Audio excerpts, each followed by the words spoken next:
Welcome back to our channel friends. मैं आपका अपने चैनल स्टॉक्स फॉर लाइफ पे बहुत स्वागत करता हूँ। टीएफएल फैमिली डे फिल्म बस आज के मार्केट की बात की जाए, क्या कहना, तूफानी तेजी का माहौल देखने को मिला और इसी बीच में गैस 6 महीना में ना अगर 10-15 दिन भी ऐसा ट्रेडिंग माहौल देखने को मिला तो ऑफकोर्स गैस पूरे साल भर के पैसे आराम से बनते हुए देखने को मिलेंगे। बट इसी बीच में गैस हमें समझना है कि मार्केट को अभी के टाइम में बहुत सारे स्टॉक्स बहुत ही हेवी मार्जिन से आउट परफॉर्म कर रहे हैं। मार्केट भले ही 1% क्यों ना भागा हो, लेकिन बहुत सारे स्टॉक्स में 12%, 15%, 20% के आसपास रैली विटनेस होते हुए देखने को मिल चुकी है। तो जिनका कल के दिन कुछ स्टॉक के नंबर्स आएंगे जिसको मार्केट बहुत ही फोकस करेगा, और ऑफकोर्स गैस मार्केट बंद होने के बाद कुछ स्टॉक के नंबर्स आए जो बहुत ही शानदार देखने को मिल रहा है, और कुछ स्टॉक के नंबर्स आज के दिन मार्केट आवर्स में ही देखने को मिले जिसमें हमें थोड़ी बहुत सेलिंग प्रेशर देखने को मिल चुकी है। तो हमें फोकस करना है कि कौन कौन से स्टॉक अभी आपके एक्शन रडार पे होने चाहिए। और ऑफकोर्स मुझे पता है कि बहुत लोग इन सब में से कम 2-3 स्टॉक को तो होल्ड करते ही होंगे। तो फटाफट डिस्कस करेंगे, बहुत इंटरेस्टिंग वीडियो होने वाली है। चैनल फर्स्ट टाइम होंगे सब्सक्राइब कर सकते हैं इस तरह की क्वालिटी कंटेंट को सबसे पहले एक्सेस करने के लिए। Now without dealing any for time let's begin. सबसे पहला जो स्टॉक है एमजीएल। आप सबको अच्छे से पता है कि मार्केट में बहुत सारी गैस की कंपनी लिस्टेड हमें देखने को मिल रहे हैं, जिसमें एमजीएल है, आईजीएल है।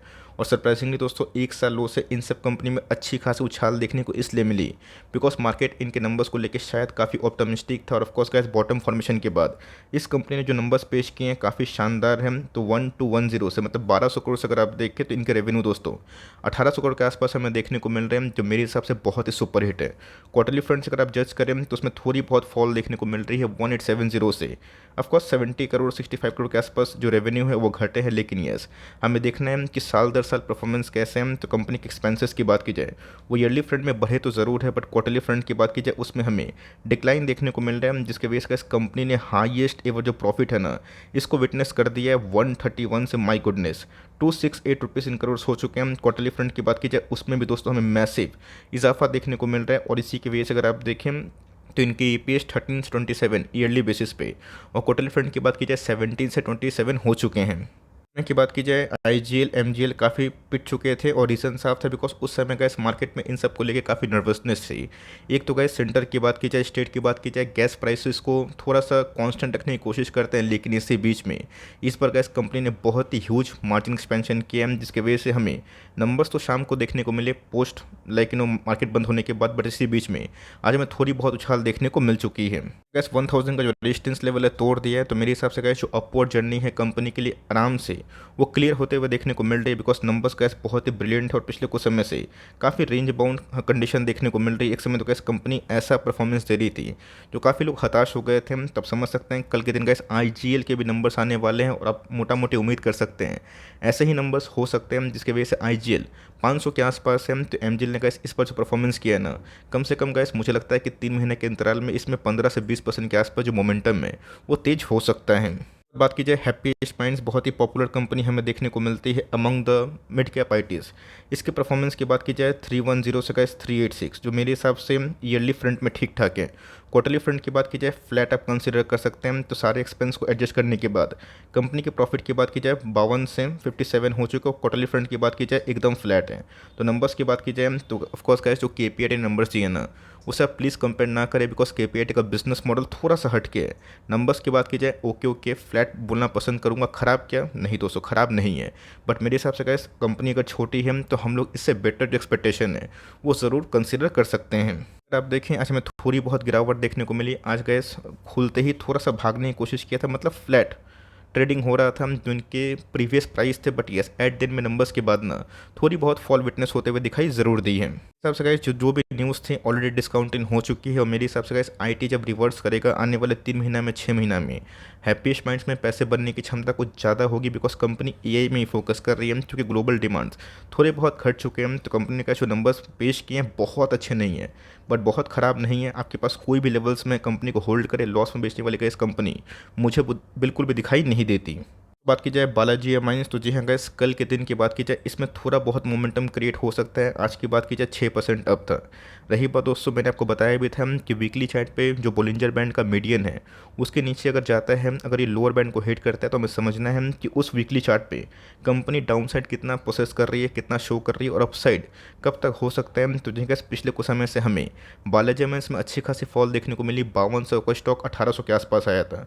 बीच में कैसे कंपनी भाग के 2400 के आसपास भी गई थी। हाल फिलहाल में 2000 के आसपास भी देखने को मिली। लेकिन दोस्तों, अगर ये वीकली चार्ट में लाइक 200 का मूविंग एवरेज है, अगर इसको ये ऊपर सर्वाइव करेगा ना, तो कंपनी के लिए का जो 2600 का जो आंकड़ा है वो आराम से खुल जाएगा। बिकॉज इस बार दोस्तों हमने एक चीज़ विटनेस की है कि जितने भी केमिकल्स कंपनी है उनके टॉप लाइन तो ह्यूमंगस नहीं है, लेकिन दोस्तों बॉटम लाइन में सरप्राइजिंगली तेजी का माहौल है। क्योंकि इनके ऑपरेटिंग मार्जिन जो बहुत डाउन हो गए थे because of crude and derivatives, उसमें हमें गिरावट देखने को मिल रही है। तो कंपनी का इस पिछले कुछ समय से अच्छा ही परफॉर्मेंस कर रही है और ओवरसोल्ड होने के बाद दोस्तों एक बाउंस बैक हुआ था। तो मेरे हिसाब से बहुत बड़ा डाउन साइड मैं यहाँ से उम्मीद नहीं कर रहा हूँ। ऑफकोर्स गैस इस बार नंबर सही आए ना, तो मुझे लगता है कि ब्रेकआउट हो ही जाएगा, चांसेस बहुत ही हाई है।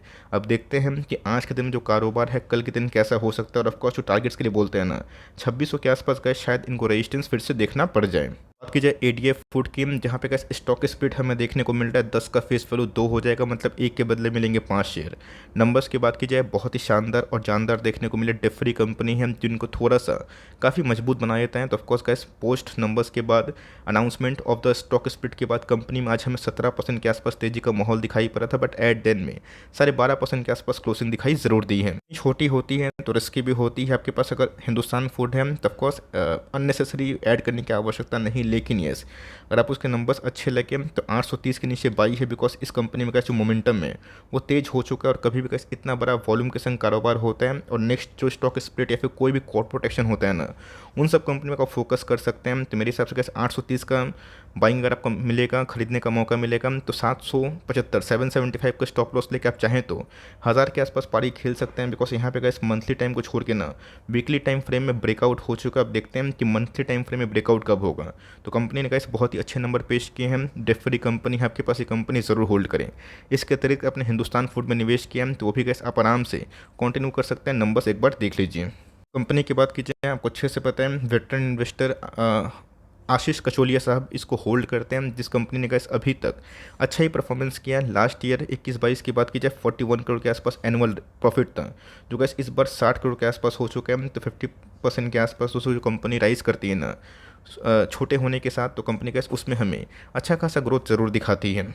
तो आने वाले हैं कल के दिन एसआरएफ के नंबर्स और मुझे फोकस रहेगा कि नंबर्स कैसे होंगे। मैं अपनी बात बोलूं तो मुझे कैसे नंबर्स ऐसा कोई बड़े सरप्राइजिंग नहीं दिखाई दे रहे, उसके मल्टीपल रीज़न है। बट नंबर्स के पहले आज हमें हरियाली में ही क्लोज होते हुए दिखाई दे दिया है। मैं क्यों बोल रहा हूँ आप सबको अच्छे से पता है कि एसआरएफ मेरा one of the most favourite stock है। मल्टीपल रीज़न है दोस्तों। फ्लूरोकेमिकल जो सेगमेंट है ना, आपको अच्छे से पता है कि एसआरएफ का बिजनेस डाइवर्सिफाई है।